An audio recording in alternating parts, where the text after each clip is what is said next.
Welcome to the wild world of greetings in Asia, where saying hello can be as diverse as the food. First up, in Japan, we bow. It's like a polite nod, but with a little more flair. In Thailand, you greet with a Y, hands together like you're praying, but really you're just saying hi. In India, you can say namaste while putting your hands together, but don't forget to smile or you might look like you're trying to summon a genie. In China, a simple ni hao will do, but be careful not to say it too loudly or you might scare the locals. In Korea, you can say annyeonghaseyo. Just remember, it's not a spell from Harry Potter.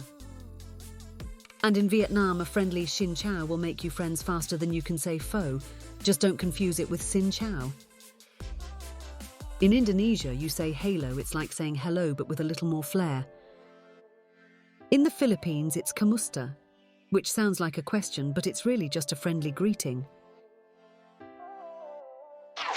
It has arrived.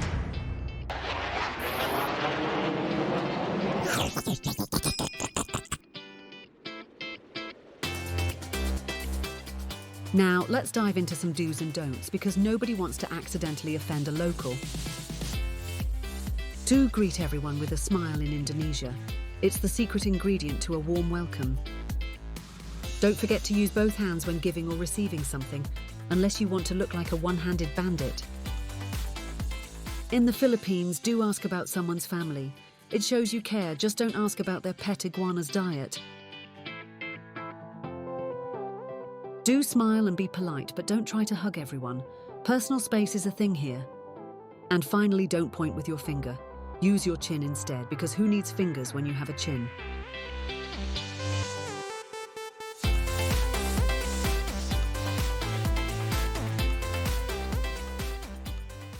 Don't forget to click like and subscribe. Thank you for visiting our channel. Don't forget to visit our online merchandise shops. The link is in the channel description. Remember, learn something every day. Please check out our other videos. We will see you in the next one.